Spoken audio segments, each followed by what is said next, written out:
So last time आपण terms related to earth and earth magnetic field काय काय बघितल्या होत्या बघा. तर त्याच्यामध्ये फर्स्ट होतं geometric axis, sorry geographic axis. Geographic axis म्हणजे काय? Axis about which earth rotates. It is called as geographic axis. ज्या ऍक्सिस भोवती अर्थ रोटेट होते त्या ऍक्सिसला काय म्हणायचं? जॉग्राफिक ऍक्सिस असं म्हणायचं. नेक्स्ट आहे that is magnetic axis.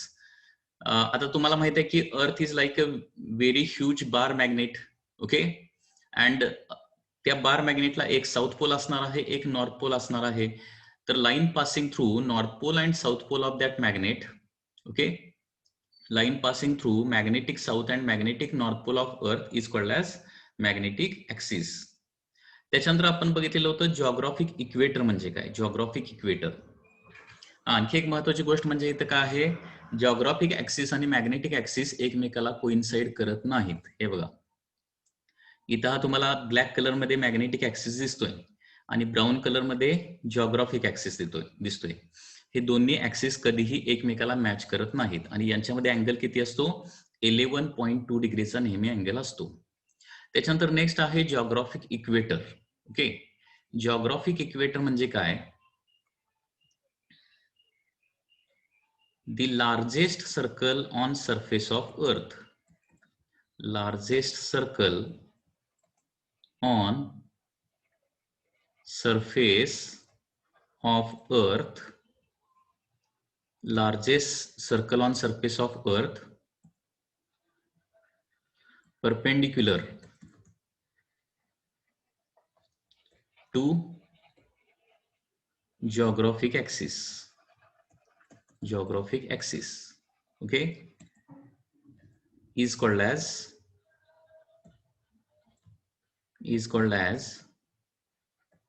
geographic equator.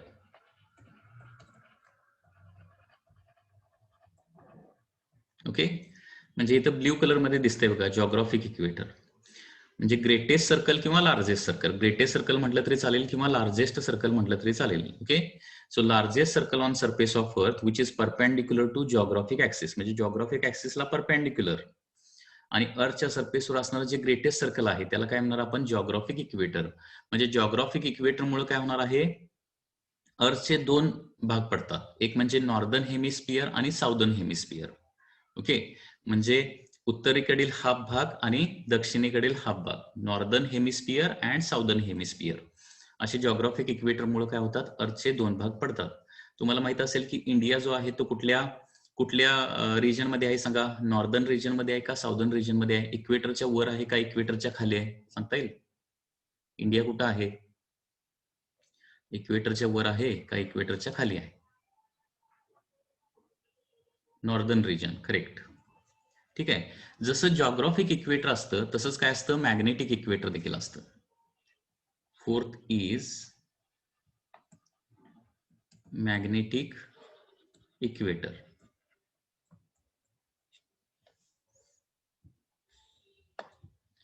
आता हे मॅग्नेटिक इक्वेटर म्हणजे काय लक्षात घ्या. Once again it is also largest circle on surface of earth but perpendicular to काय येणार आहे? मॅग्नेटिक ऍक्सिस येणार. म्हणजे हा जो मॅग्नेटिक ऍक्सिस आहे ना ब्लॅक कलर मध्ये, त्याला परपेंडिक्युलर लार्जेस्ट सर्कल, म्हणजे हे असं येणार आहे. जे पर्पल कलर मध्ये तुम्हाला दिसतंय, लक्षात घ्या.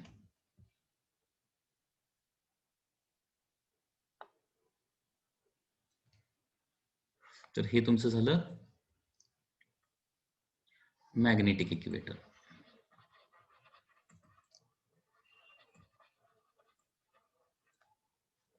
ओके, सो इक्वेटर म्हणजे काय आहे? हे सर्कल आहे, लक्षात घ्या.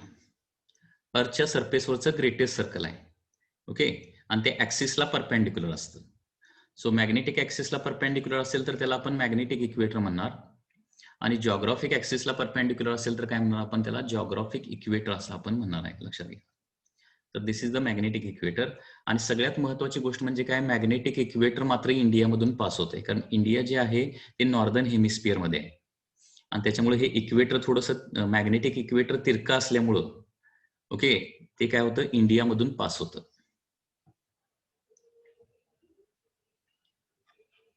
The largest circle on surface of earth, largest circle on surface of earth perpendicular to magnetic axis, perpendicular to magnetic axis is called as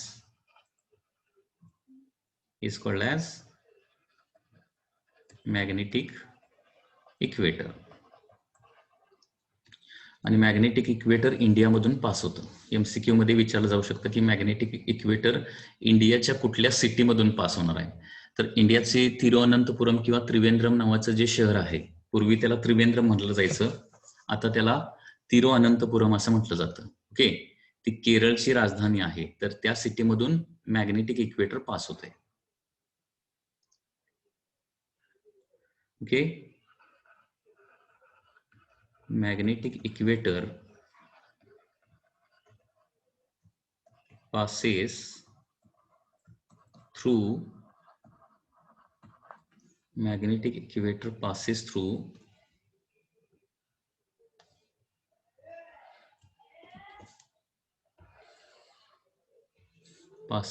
India through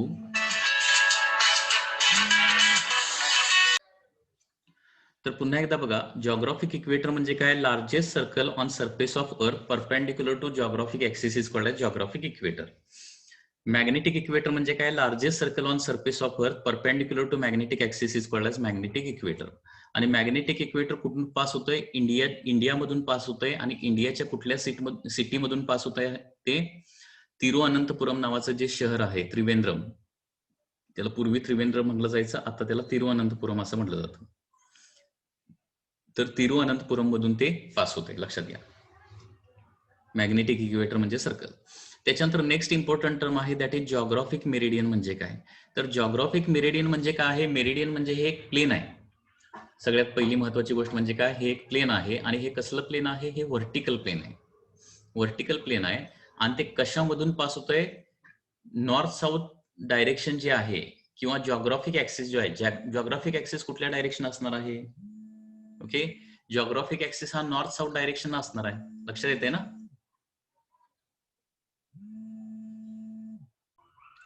हा, तर पुन्हा एकदा बघा, जॉग्राफिक मेरिडियन म्हणजे काय? Vertical plane passing through geographic axis. म्हणजे एक vertical plain धरायचं आहे आणि ते बरोबर कुठल्या नॉर्थ साऊथ डायरेक्शन मध्ये धरायचं. ओके, नॉर्थ साऊथ डायरेक्शन मध्ये. कारण जॉग्राफिक ऍक्सिस कुठल्या डायरेक्शन असणार? नॉर्थ साऊथ डायरेक्शन असणार ना. त्याला काय म्हणणार आपण? जॉग्राफिक मेरिडियन असं म्हणणार. ओके, जसं जॉग्राफिक मेरिडियन असतं त्याच पद्धतीनं काय असणार आहे? मॅग्नेटिक मेरिडियन देखील असणार आहे. Magnetic meridian.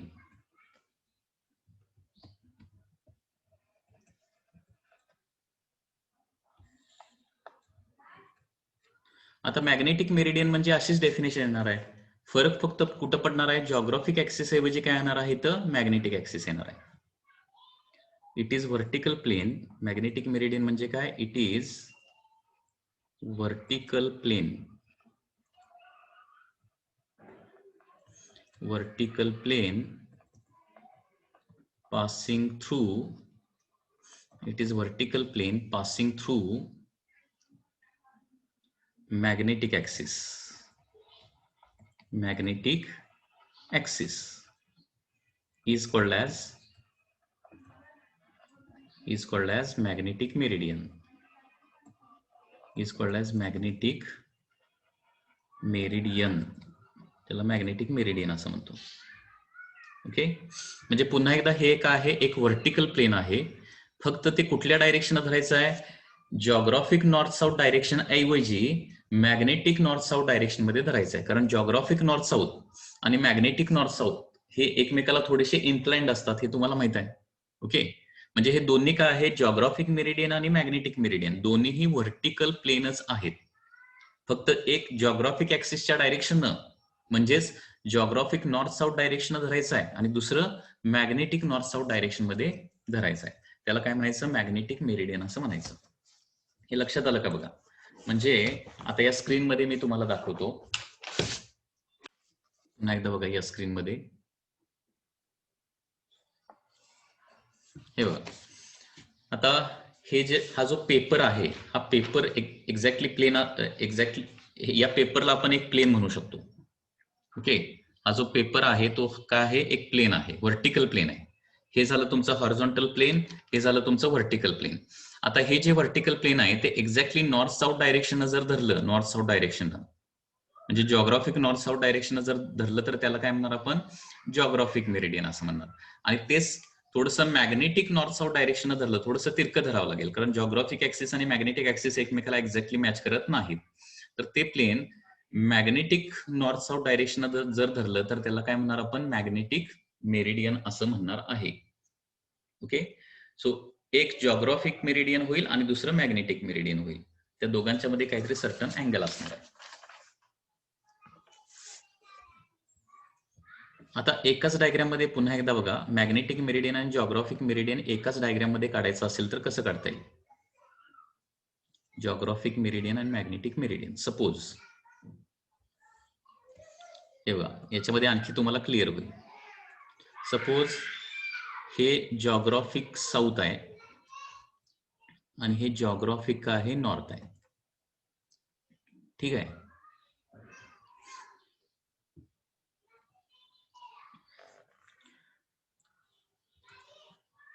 आणि समजा आता जॉग्राफिक साऊथला काय असतं, मॅग्नेटिक नॉर्थ असतं आणि जॉग्राफिक नॉर्थला काय असतं, मॅग्नेटिक साऊथ असतं. हे तुम्हाला माहित आहे बरोबर. आणि हे दोन्ही ऍक्सिस एकमेकाला मॅच करत नाही, त्या दोघांच्या मध्ये नेहमी काय असतो, सर्टन अँगल असतो. आता एक व्हर्टिकल प्लेन मी काढणार आहे इथं. This is a vertical plane. Okay, हे एक व्हर्टिकल प्लेन आहे की जे जॉग्राफिक नॉर्थ आणि जॉग्राफिक साऊथ या डायरेक्शन आहे, बरोबर आहे ना. तर याला काय म्हणणार मी, जॉग्राफिक मेरिडियन असं म्हणणार. Okay, geographic meridian, vertical plane which is passing through geographic north and geographic south, याला काय म्हणणार आपण, जॉग्राफिक मेरिडियन म्हणणार. आता पुन्हा एकदा एक वर्टिकल प्लेन ड्रॉ करायचं आहे आपल्याला. एक वर्टिकल प्लेन ड्रॉ करायचं आहे की जे मॅग्नेटिक साऊथ आणि मॅग्नेटिक नॉर्थ किंवा मॅग्नेटिक नॉर्थ मॅग्नेटिक साऊथ या डायरेक्शन असलं पाहिजे, म्हणजे या डायरेक्शनला पॅरलल असलं पाहिजे. लक्षात घ्या.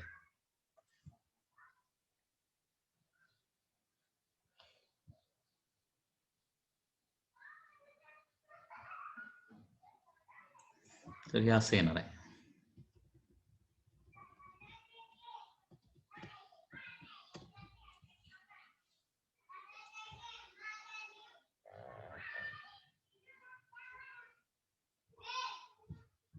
म्हणजे दोन्ही प्लेन जे आहे ते थोडेसे, दोन्ही व्हर्टिकल येणार आहेत, पण दोघांच्या मध्ये थोडासा तुम्हाला काय दिसणार आहे, अँगल दिसणार आहे. तर या प्लेनला काय म्हणणार मी, मॅग्नेटिक मेरिडियन असं म्हणणार. मॅग्नेटिक मेरिडियन, जॉग्राफिक मेरिडियन आणि magnetic meridian.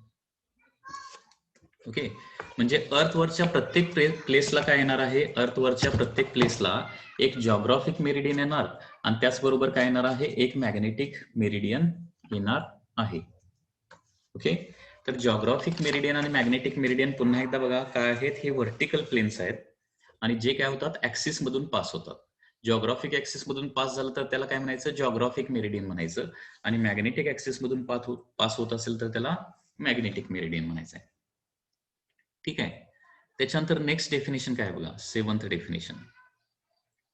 Seventh definition is that magnetic field declination. Magnetic field declination किंवा डायरेक्टली मॅग्नेटिक डिक्लिनेशन असं त्याला म्हटलं जातं. Magnetic declination.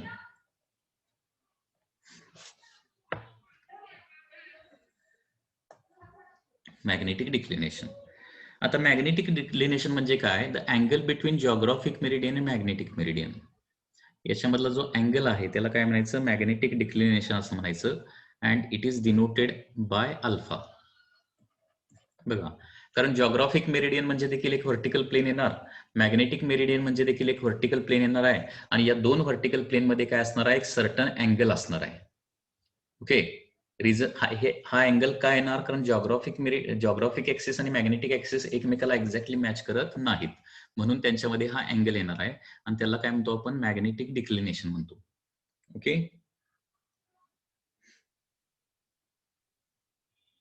तर अँगल बिटवीन याची डेफिनेशन काय बघा. Angle between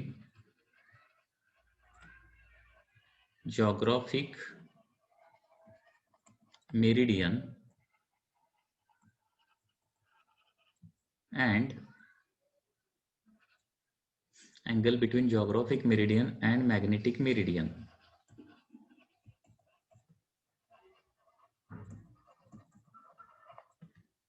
is called as magnetic declination.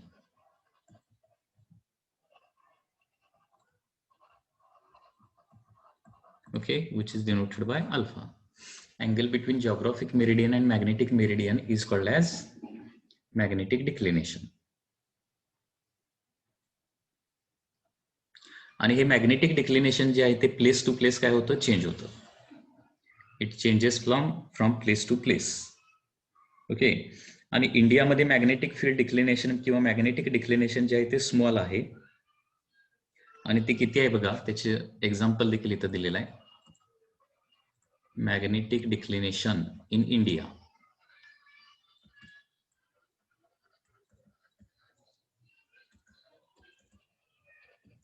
magnetic declination in India. Okay, 0 degree 58 minute 0 degree 58 minute west at Mumbai. West at Mumbai. Okay, and 0 degree 41 minute east at Delhi. Okay, हे magnetic डिक्लिनेशनच्या value दिलेल्या आहेत.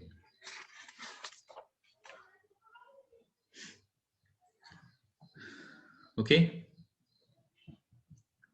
So this is the magnetic declination.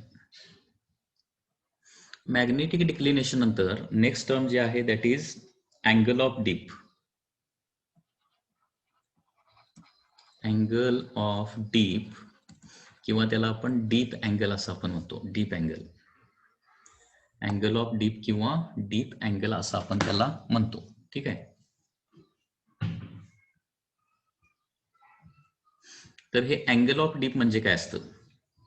आता अर्थचं जे magnetic field आहे ते सगळ्या ठिकाणी parallel to earth surface नसणार आहे. ओके, ते सगळ्या ठिकाणी पॅरलल टू अर्थ सरफेस नसतं, तर ते अर्थ सरफेसला थोडंसं काय असतं, इन्क्लाइंड असतं.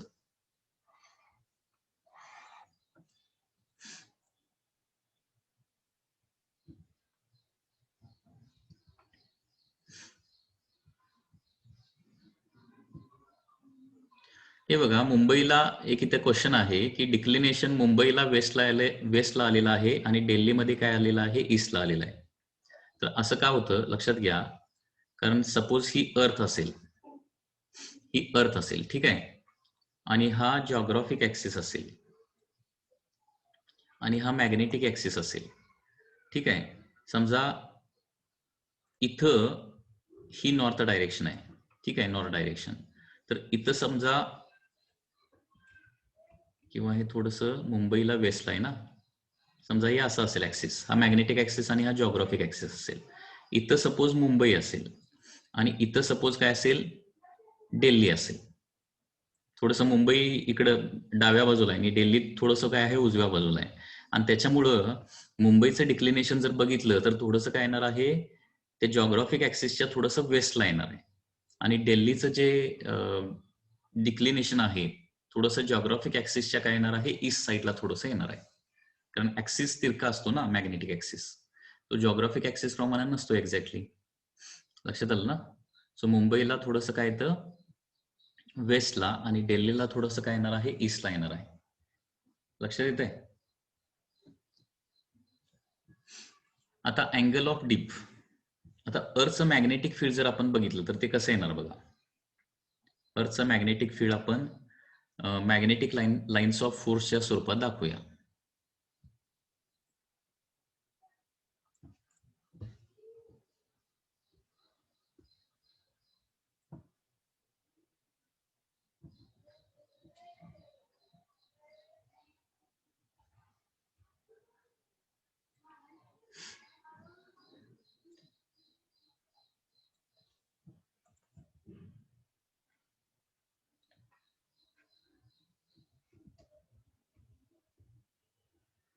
वरच्या बाजूला मॅग्नेटिक साऊथ असतो, खालच्या बाजूला मॅग्नेटिक नॉर्थ असतो. आणि मॅग्नेटिक फील्ड लाईन जर आपण काढल्या तर या अशा येणार आहेत.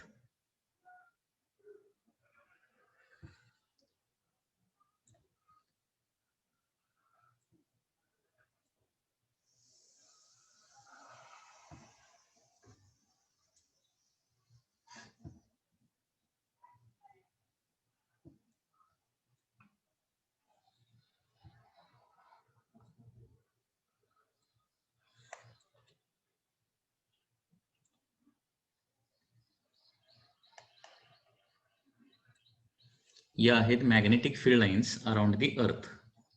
म्हणजे अर्थचा जो मॅग्नेट आहे त्याच्यामुळे प्रोड्यूस होणाऱ्या मॅग्नेटिक फील्ड लाईन्स या पद्धतीने येणार आहेत. म्हणजे सरफेसच्या जवळ जर बघितलं तर हे असं काहीतरी दिसणार तुम्हाला.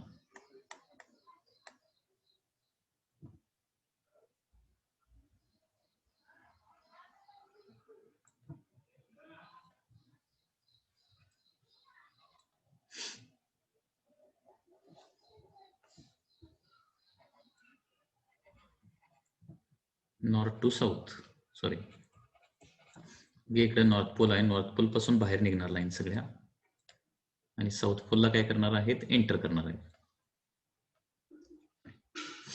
आता बघा, आपण ही एक टर्म स्टडी केलेली आहे की मॅग्नेटिक फील्ड कसं असतं, तर या लाईनला काढलेली जी टँजंट आहे त्या टँजंटच्या डायरेक्शन मॅग्नेटिक फील्ड असतं. ओके, या मॅग्नेटिक लाईन ऑफ फोर्सला आपण जर टँजंट काढली तर ती टँजंट काय दाखवते, मॅग्नेटिक फील्डची डायरेक्शन दाखवते ना. आता इथं बघा, फॉर एक्झाम्पल इथं सपोज हा इक्वेटर असतो ना, इथं काय असतो, मॅग्नेटिक इक्वेटर असतो. बघा या ठिकाणी तुमचा मॅग्नेटिक इक्वेटर असणार आहे. मॅग्नेटिक इक्वेटर म्हणजे काय, सर्कल.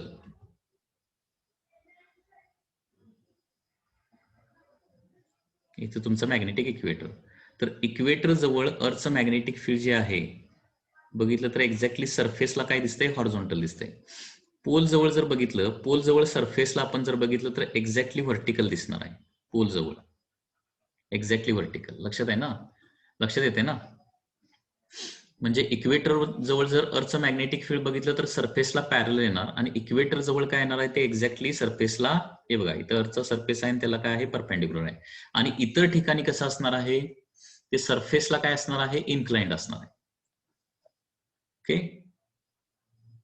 म्हणजे दुसऱ्या एका डायग्रामच्या स्वरूपात दाखवायचं झालं तर ते असं होणार आहे.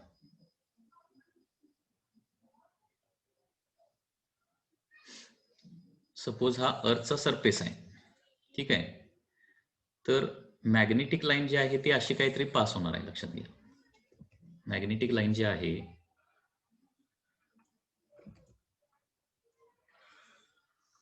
फॉर एक्झाम्पल ही अशी पास होणार आहे. तर काही ठिकाणी काय होणार, अर्थचं मॅग्नेटिक फील्ड एक्झॅक्टली सरफेसला पॅरल, आणि बाकीच्या ठिकाणी काय असणार, ते सरफेसला तिरका असणार आहे, लाईक दिस. म्हणजे त्या लाईनला आपल्याला टँजंट काढावं लागेल. आणि पोलच्या ठिकाणी बरोबर काय असणार, ते सरफेसला परपेंडिक्युलर. ओके, म्हणजे सपोज हा अर्थचा वन्स अगेन सरफेस आहे आणि ही इक्वेटरची प्लेस आहे, इक्वेटर. तर इक्वेटरच्या ठिकाणी अर्थचं मॅग्नेटिक फील्ड सरफेसला एक्झॅक्टली काय असणार आहे, पॅरल असणार आहे. ओके, पोलच्या ठिकाणी आपण गेलो, पोलच्या ठिकाणी तर अर्थचं मॅग्नेटिक फील्ड कसं असणार आहे, एक्झॅक्टली व्हर्टिकल असणार आहे. एक तर इनवर्ड तरी असणार किंवा आउटवर्ड तरी असणार. तो नॉर्थ पोल आहे का साऊथ पोल आहे त्याच्यावर डिपेंड असणार आहे. आणि इतर ठिकाणी हा अर्थचा सरफेस असेल तर इतर ठिकाणी काय असणार आहे, ते एक्झॅक्टली हॉरिझॉन्टल किंवा एक्झॅक्टली व्हर्टिकल नसणार आहे, ते तिरकं असणार आहे. लक्षात घ्या, लक्षात येत आहे. सो वन्स अगेन बघा, आता अर्थचा सरफेस एक्झॅक्टली हॉरिझॉन्टल काढूया आपण. अर्थचा सरफेस एक्झॅक्टली हॉरिझॉन्टल काढलेला आहे, आणि या ठिकाणी अर्थचं मॅग्नेटिक फील्ड याची डायरेक्शन जर काढली, अर्थ मॅग्नेटिक फील्ड सपोज या डायरेक्शन येत असेल, असं येत असेल, अर्थ मॅग्नेटिक फील्ड दॅट इज बी. तर या अर्थच्या मॅग्नेटिक फील्डनं हॉरिझॉन्टल बरोबर केलेला जो अँगल आहे, अर्थच्या मॅग्नेटिक फील्डनं हॉरिझॉन्टल बरोबर जो केलेला अँगल आहे त्याला काय म्हणायचं, अँगल ऑफ डीप असं म्हणायचं, अँगल ऑफ डीप. तर लक्षात आलं का बघा, angle made bye Earth's magnetic field, angle made by Earth's magnetic field with horizontal, angle made by Earth's magnetic field with horizontal is called as angle of dip, which is denoted by delta. Definition लक्षात आले का बघा. Angle made by earth's magnetic field with horizontal is called as angle of dip. हे diagram मधून तुम्हाला लक्षात येत असेल. पुन्हा एकदा ही डायग्राम बघा. तर इथं इक्वेटरच्या ठिकाणी जर बघितलं तर काय येतं, अर्थ्स मॅग्नेटिक फील्ड सरफेसला पॅरल येतं. पोलच्या ठिकाणी बघितलं तर अर्थचं मॅग्नेटिक फील्ड काय येतं, सरफेसला एक्झॅक्टली परपेंडिक्युलर येतं. आणि इतर ठिकाणी अर्थचं मॅग्नेटिक फील्ड जे आहे ते सरफेसला काय येतं, तिरकं येतं, सरफेसला इन्क्लाइंड येतं. लक्षात घ्या. तर अर्थच्या मॅग्नेटिक फील्डनं हॉरिझॉन्टल बरोबर म्हणजे अर्थच्या सरफेस बरोबर केलेला जो अँगल आहे त्याला काय म्हणायचं, अँगल ऑफ डीप असं म्हणायचं. तर हा अँगल ऑफ डीप किती असणार बघा. आता तुम्ही सांगा जरा, angle of dip at equator किती येणार सांगा, बोला. Angle of dip at equator किती येणार, दॅट इज डेल्टा इक्वेटर किती, angle of dip at the equator. सरफेसला पॅरल असतं ना, बरोबर, म्हणजे 0 डिग्री येणार आहे. त्याच पद्धतीनं angle of dip at pole किती येणार, पोलच्या ठिकाणी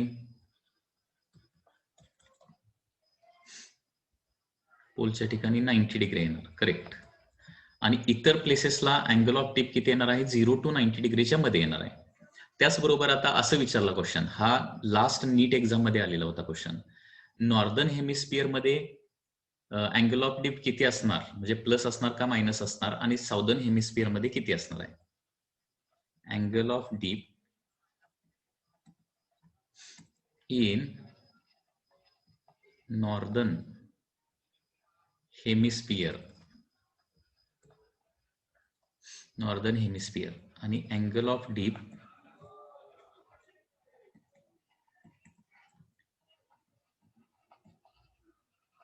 इन साऊदर्न हेमिस्फिअर 0 to 90 डिग्रीच्या मध्ये असणार आहे. लक्षात घ्या. परंतु पॉझिटिव्ह असणार का निगेटिव्ह असणार हे महत्वाचं आहे. तर इथं तुम्हाला लक्षात ठेवायचं आहे, angle of dip in northern hemisphere जे आहे ते 0 डिग्री टू -90 डिग्रीच्या मध्ये असणार आहे. आणि angle of dip in southern hemisphere जे आहे ते 0 to +90 डिग्रीच्या मध्ये असणार आहे. नॉर्दर्न हेमिस्फिअर म्हणजे geographic northern hemisphere, geographic north. Okay. आणि हे साऊदर्न हेमिस्फिअर म्हणजे कुठला, साऊथ मध्ये, जॉग्राफिक साऊथ मध्ये, म्हणजे खालचा हेमिस्फिअर आणि वरचा हेमिस्फिअर. लक्षात घ्या. नॉर्दर्न हेमिस्फिअर मध्ये काय असतं, 0 to -90च्या मध्ये असतो. आणि खालचा जो हेमिस्फिअर आहे तो 0 to +90च्या मध्ये असतो. कारण साऊथ पोल जवळ काय असणार आहे, मॅग्नेटिक साऊथ पोल जवळ निगेटिव्ह असणार आणि मॅग्नेटिक नॉर्थ पोल जवळ काय असणार आहे ते पॉझिटिव्ह असणार. हे लक्षात ठेवायचं. आता साऊथला काय असतो, मॅग्नेटिक नॉर्थ असतो ना, त्याच्यामुळे साऊदर्न हेमिस्फिअर मध्ये काय येणार आहे, पॉझिटिव्ह 90, म्हणजे 0 to +90च्या मध्ये